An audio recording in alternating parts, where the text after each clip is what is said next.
नमस्कार साथियों, मैं अरविंद शर्मा MGCI के YouTube चैनल पर एक बार फिर आपका स्वागत करता हूं। दोस्तों, आज एक बहुत ही महत्वपूर्ण वीडियो में लेकर आया हूं। यह वीडियो उन विद्यार्थियों के लिए है जिन्हें अभी अभी 10th और 12th की परीक्षा में जनरल प्रमोशन मिला है। प्रमोशन मिलने के बाद जो परिणाम घोषित हुए उसको लेकर विद्यार्थियों के मन में कई तरह की भ्रांतियाँ हैं, असंतुष्टि है। तो दोस्तों, वीडियो के साथ अंत तक जुड़े रहें। मैं आपके इन सारे क्वेश्चंस जो हैं इनके आंसर देने की कोशिश करूंगा, जो आगे निर्णय लेने में आपके लिए मददगार साबित होंगे। दोस्तों, सबसे पहला सवाल छात्रों के मन में यह है कि हमारी जो स्कूल है उसके द्वारा हमें प्रैक्टिकल में कम नंबर मिले, इसके कारण हमारे परसेंटेज कम हुए।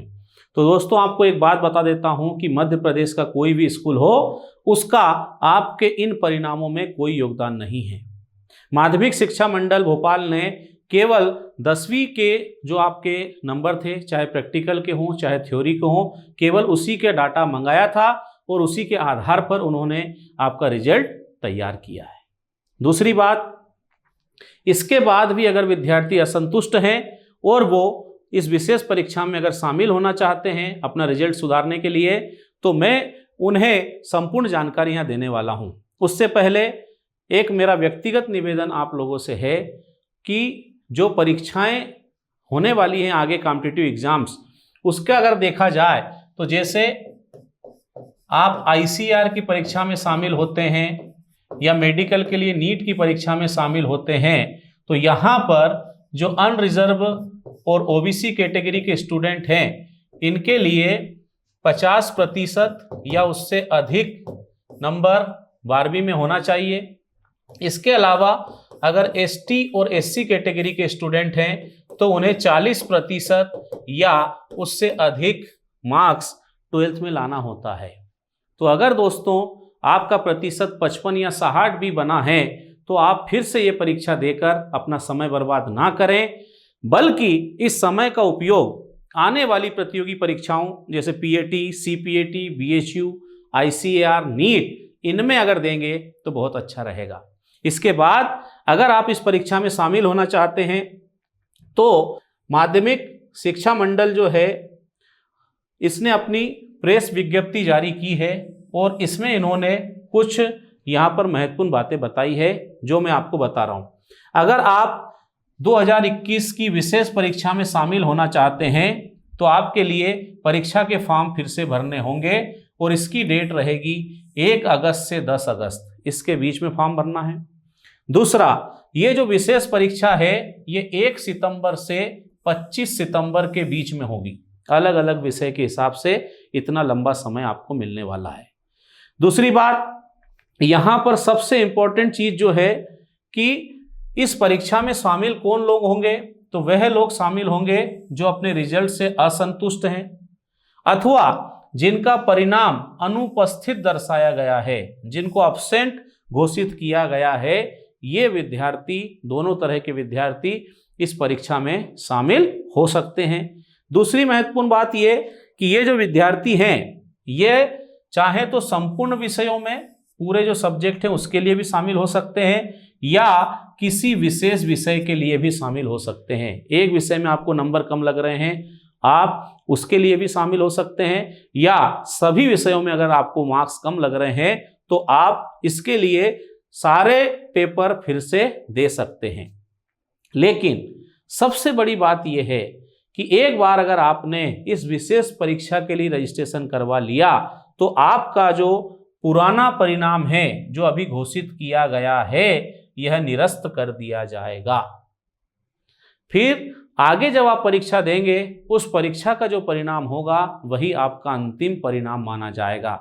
जैसे अगर उस परीक्षा को, विशेष परीक्षा को देने के बाद आपके मार्क्स बढ़ते हैं तो बढ़े हुए मार्क्स का रिजल्ट आएगा।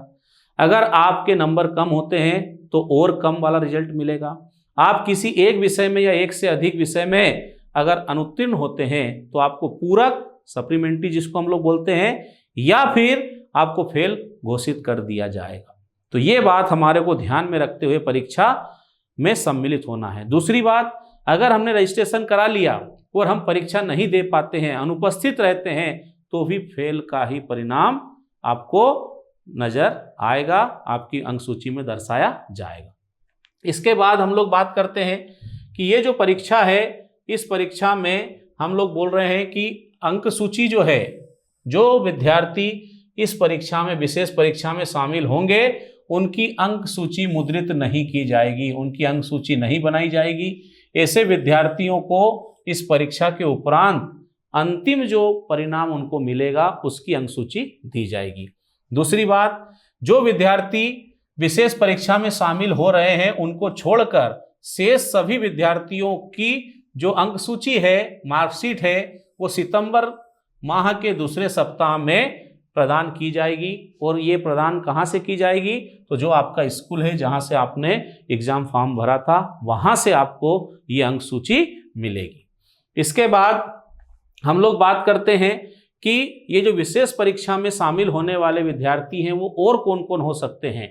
तो ऐसे विद्यार्थी जिनका प्रवेश सूची में नाम दर्ज है, जैसे स्कूल के अंदर उनका प्रवेश सूची में नाम था लेकिन परीक्षा फॉर्म नहीं भरा है, या कुछ विद्यार्थी ऐसे हैं जिन्होंने परीक्षा फॉर्म तो भर दिया है लेकिन शुल्क जमा नहीं कर पाए थे, वे विद्यार्थी भी इस विशेष परीक्षा में शामिल हो सकते हैं, उनको रजिस्ट्रेशन कराना होगा।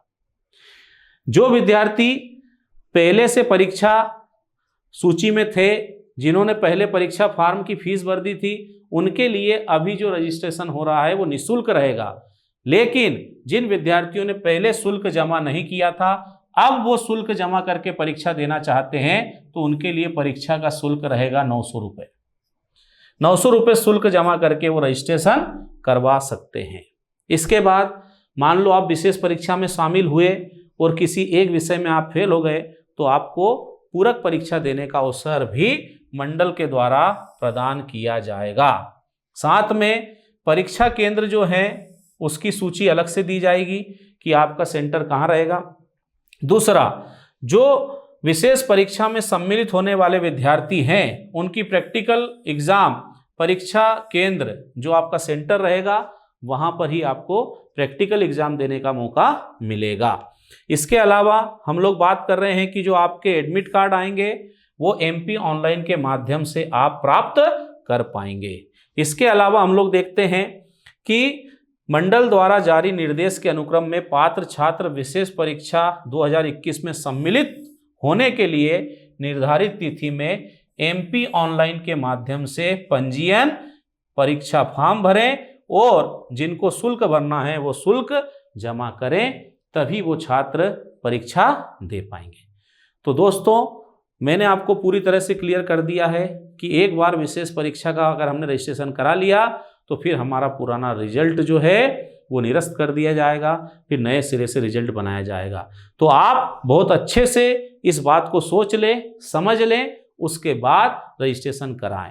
और अगर आप चाहते हैं कि हमारे पुराना रिजल्ट है वही ठीक है, हम अपनी आगे आने वाली जो परीक्षाएं हैं उनकी तरफ अपना पूरा ध्यान लगा सकते हैं और उसमें सफलता प्राप्त कर सकते हैं। हम नीट जेई की तैयारी कर सकते हैं, BHU ICR PAT, इन सब की तैयारी पर अपना ध्यान लगा सकते हैं।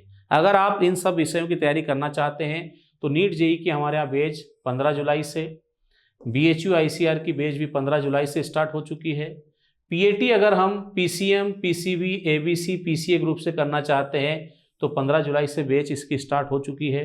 और PAT AG 1, 2, 3 ग्रुप से अगर करना चाहते हैं तो 21 जुलाई से हमारे यहाँ इसकी बैच भी स्टार्ट हो चुकी है। ये 2022 में आने वाली परीक्षाओं के लिए ये बैचेस हैं। इसके अलावा 2021 में ये जो परीक्षाएं होने वाली हैं, इनके लिए क्रैश कोर्स भी हमारे यहाँ चल रहा है। आप उसमें भी एडमिशन लेकर अपनी बहुत अच्छी तैयारी कर सकते हैं। तो दोस्तों, मुझे पूरी उम्मीद है कि ये वीडियो आपकी बहुत हेल्प करेगा डिसीजन लेने में। बहुत बहुत धन्यवाद।